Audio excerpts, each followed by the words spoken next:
Hey guys, we're here with Clifton Stommel and his wonderful wife. Off screen.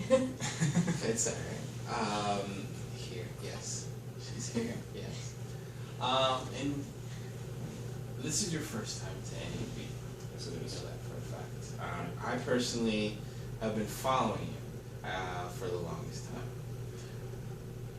And I've very flattering, by the way. Yeah, true. I mean, not following, but just like understanding your journey, and as well as we had a prior conversation, just like organic, like what really filmmaking is and how it's being done, and what is basically the misconception of what should be a clear understanding.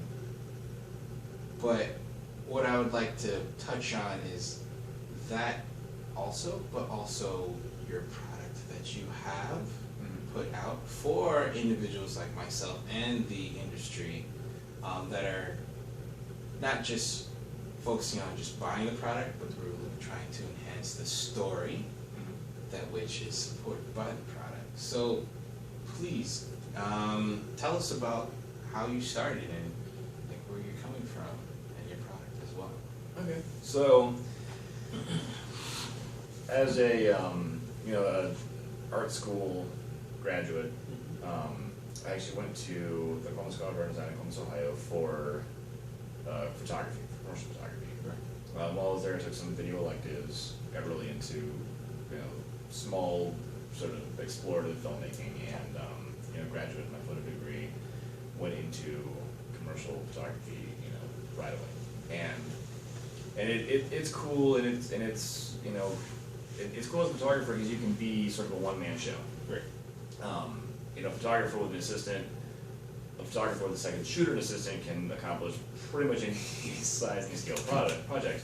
After we got our 5D Mark III, again for our own clients and projects as photographers, we were like, okay, cool, we got this great photo camera that can also do all these cool video features and stuff.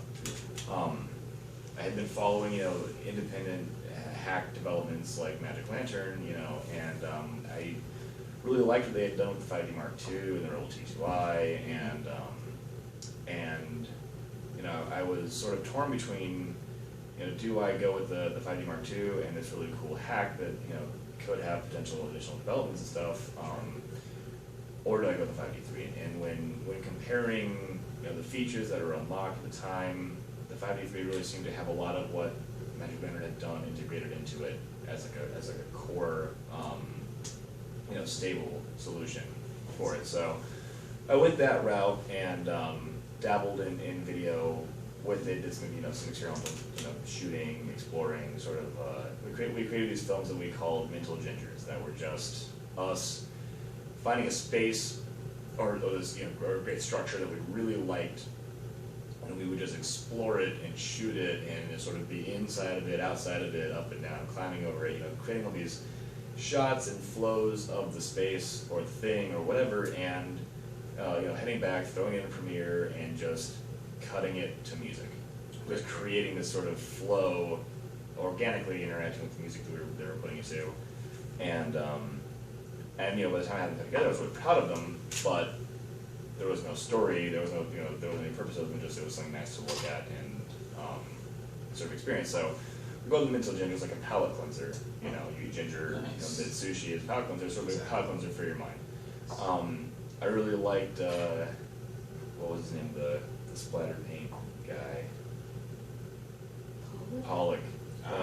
Pollock's, yes. interview saying, you look at my work and, it's like you're driving by a field, like a garden of flowers. Pull your hair out over what do the flowers mean. You just enjoy the flowers, or you don't, and you move on. And that's sort of how I felt about the mental ginger process. So, for the first time since the beginning of being a photo student, I had this creative outlet that wasn't so purpose driven that I could just sort of explore and do my thing, and I sort of fell in love with image making again.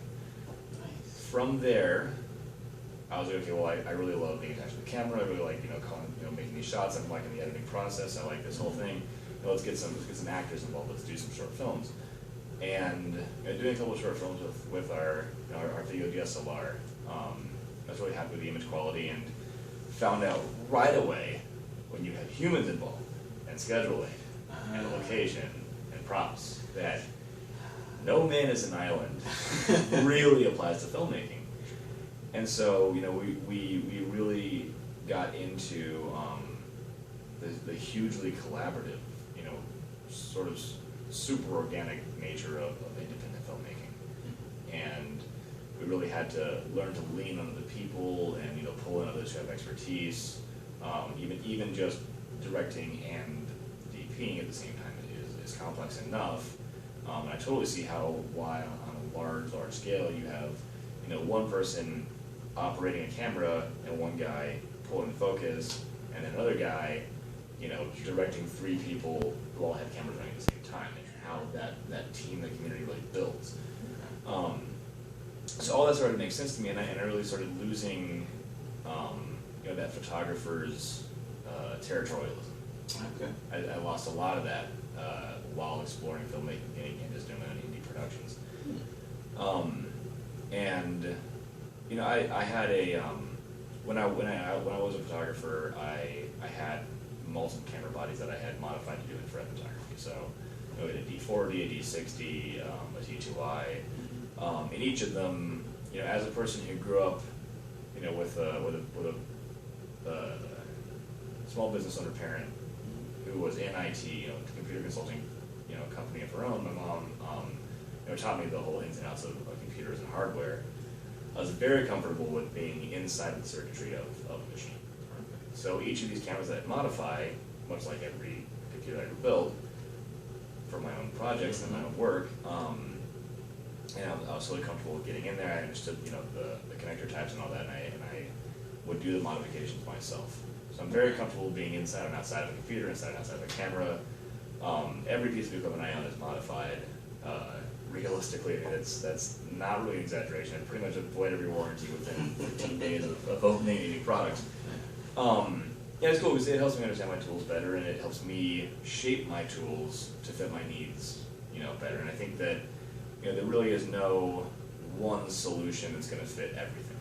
Exactly. And, I don't mind taking ownership of that and making the tool fit my need as best I can by my modifications. Yes.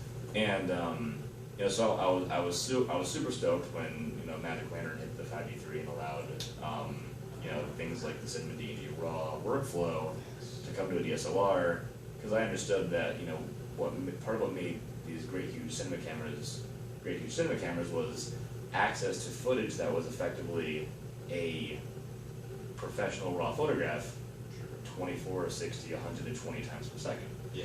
And so, really diving into that realm gave me the opportunity to work with film visually the same way that I was accustomed to working with photographs. So photographs, you have one frame to tell a story. Exactly. And as a filmmaker, you have a lot more room with editing, but I missed that to the pixel level quality. I do a lot of geeking out. I research gear, and I talk to people, and I handle whatever cameras I get my hands on, and every lens that I can possibly interact with and play with, and I really do get into the technical specs, and I'll pixel peep, or I'll pixel count, whatever you want to call it, all day when in my spare time. Yeah. But when the time comes to shoot, I gather up my equipment, modded or unmodded, and gather the people I need, and I go and I just work. Exactly. And having done all that research and all that, that pixel counting and those test shoots and everything earlier, really helps me develop my autopilot. I don't know if autopilot's that word, but when you're flowing, yes, and you're not pulling up your phone and checking the manual. Exactly.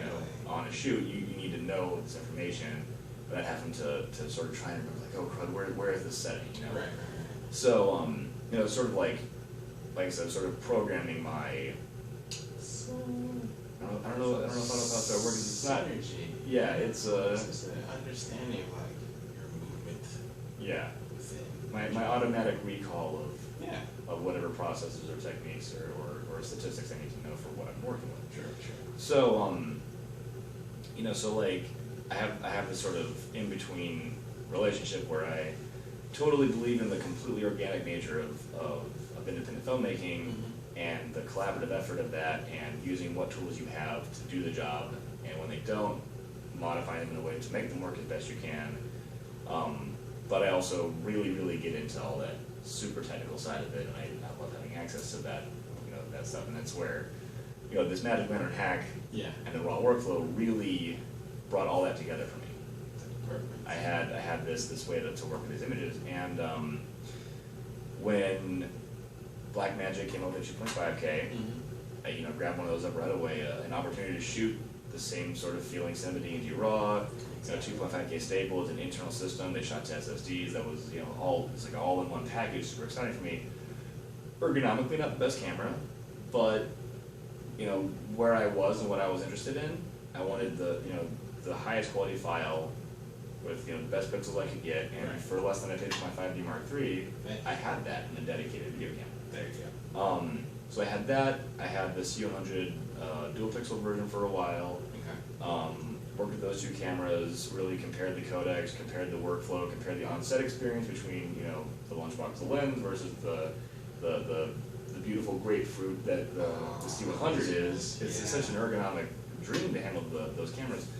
And for me, I was falling so much in love with just independent filmmaking, and you know, really using my commercial photography work to sort of pay my bills and keep myself moving as I'm progressing in this completely creative field that's really super collaborative. Yes. And realizing, I feel like I'm really moving in the direction of you know, of the feature film world, the festival circuits, all that stuff, and sort of creating my own content and putting it out there, the, you know, potential distribution, and that world is a riskier one than commercial, you know, video. Yes. But I feel, you know, with those skills as a commercial photographer, with cinematic skills, I feel, you know, when the time comes to make the move 100% to video and film, doing the commercial video work shouldn't be such a jarring transition. Of course not. So, I really focused all of my professional energies on commercial photography and all of my creative energies on filmmaking. Yes. And understanding this new world of codecs and all that, which, you know, there really isn't a perfect analog for codecs versus photography. Right. You know, JPEG raw TIFF versus 8, 10, 12-bit 420, 422, 444, all it's like an alien language. And of course, you know, each little flavor of codec and compression algorithm and decompression algorithm and what all that means, and different, you know, nonlinear editors with photos, it's like, you shoot raw, you have Photoshop, you give a TIFF, you give a JPEG, and you're there. Yeah. And it oversimplifies the world of photography, but the workflow of photography it's single direction. Yes. You know, the actual digital workflow of photography is very, very clean and very established. Sure. And there's not quite as much every camera manufacturer's new take on what it means to. I mean, there's sensor tech, there's color, there's dynamic range, you know, the latitude and all that, but you know, a 14-bit raw is a 14-bit raw. Yeah. And anyway, so yeah, I could go into that wrong. But and after getting accustomed to this workflow, working with the 2.5K, you know, really developing our cinematic world,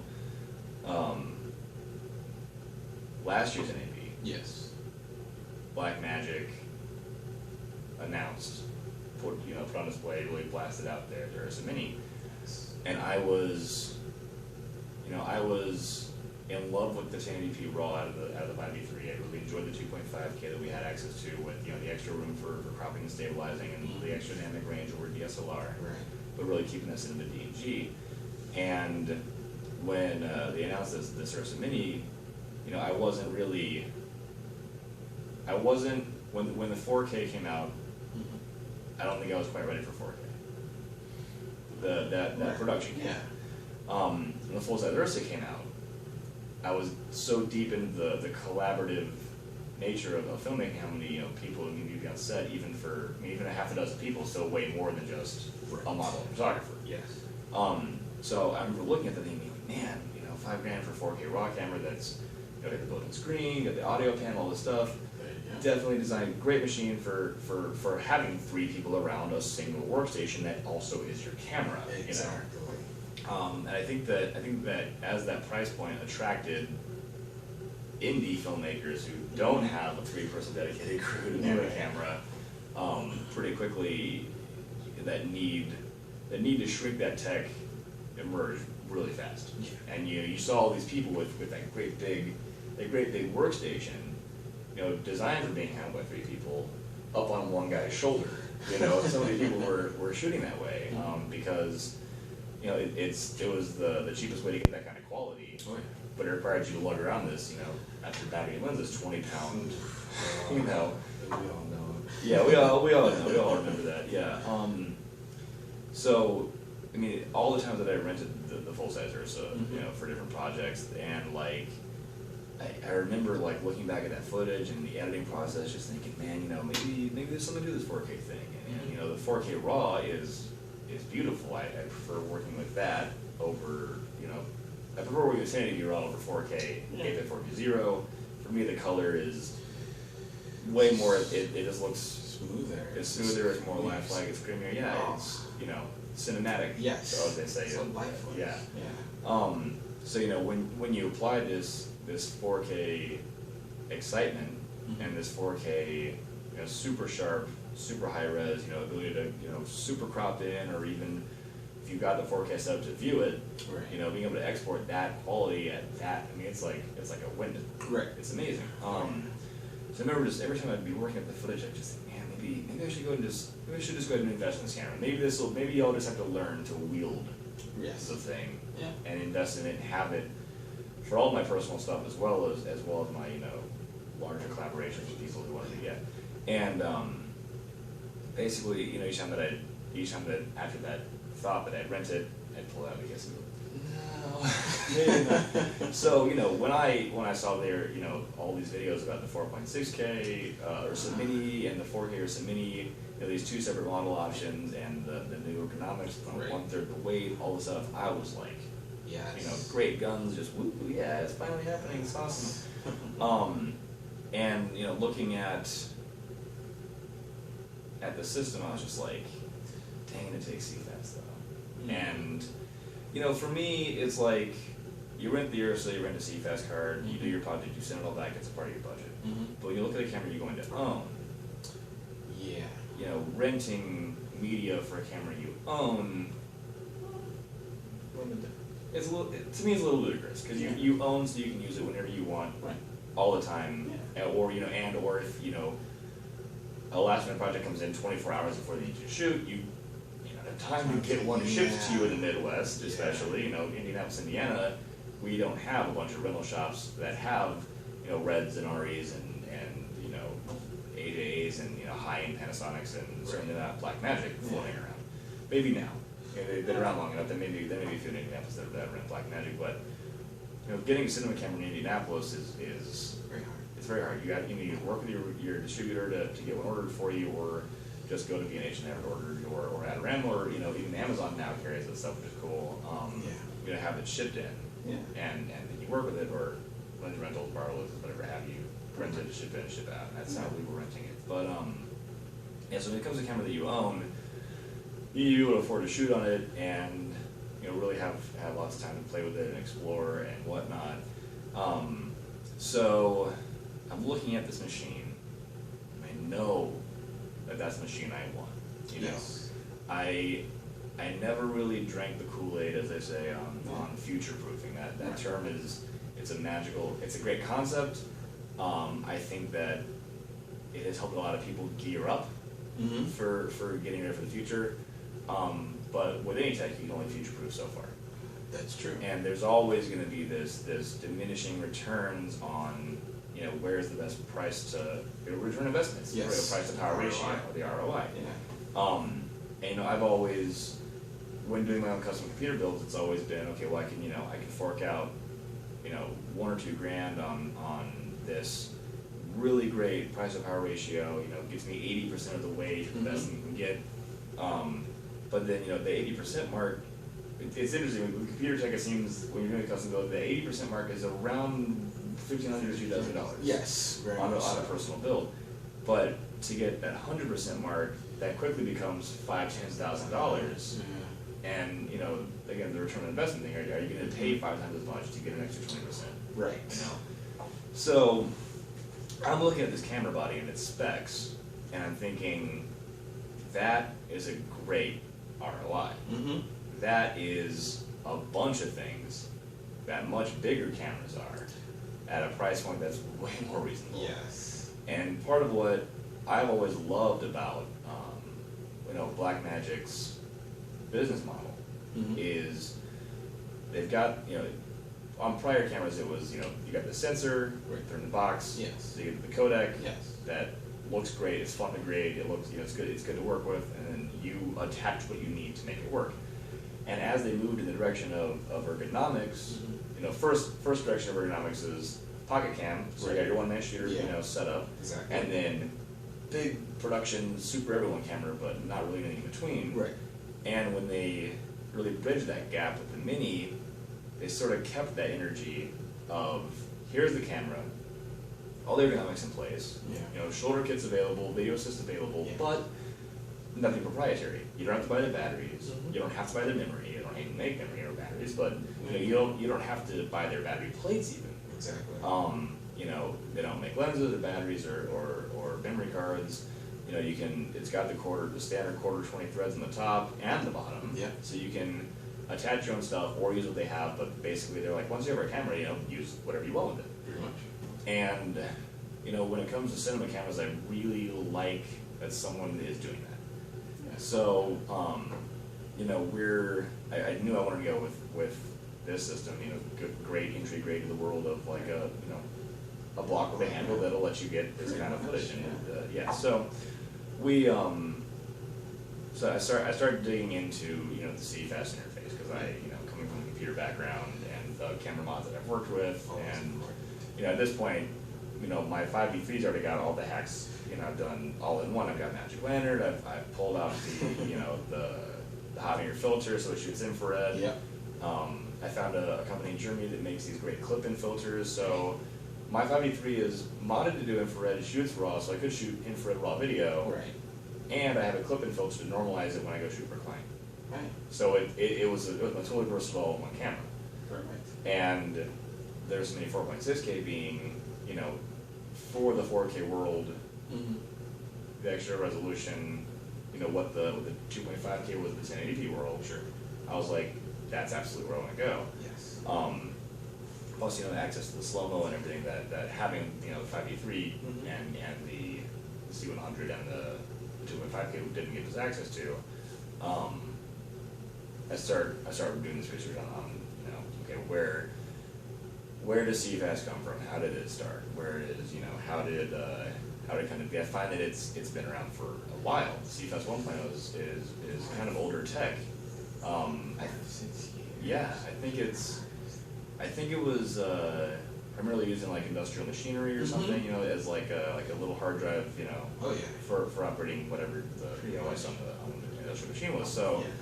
I'm like, okay, so this has been around for a minute, and it seems to be, you know, effectively shrunk down SSD tech.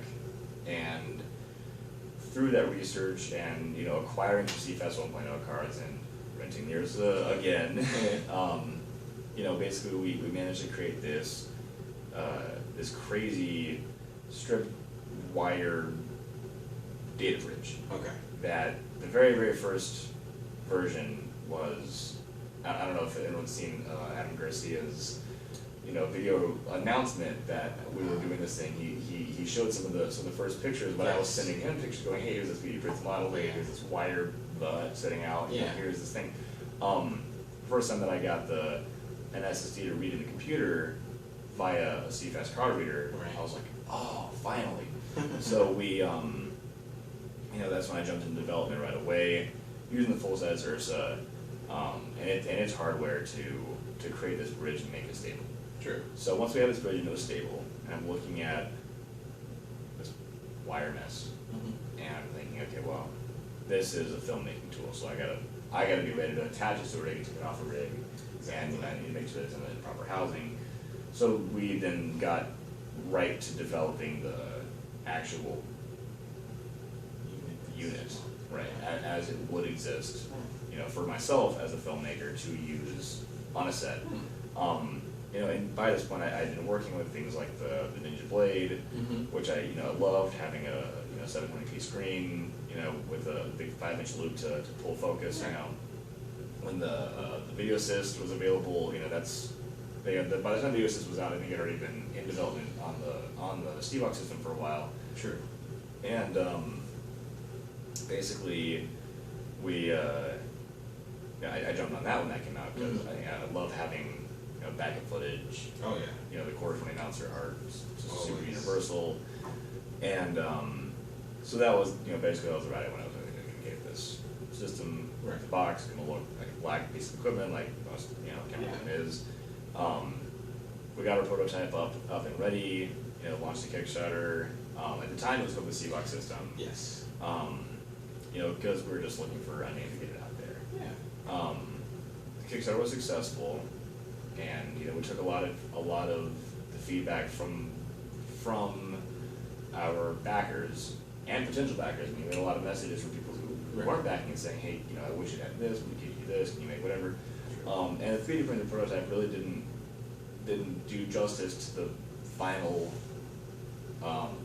ergonomics that we ended up going with, because 3D printing, I know, looks and feels on the acrylic we ended up going with. I looked at a lot of different options for the materials and found this great matte acrylic that's like super fingerprint resistant, and like that is important because I hate using a cell phone screen and you're like, you know, the lens pop all the time. It's hard.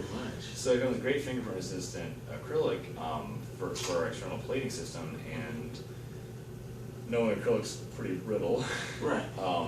we developed that exo bracket system made out of ABS. Yes. And you know, working with testing out tons and tons of different solvents and glues, we finally found the proper set of what we needed to chemically weld the whole thing into a solid block.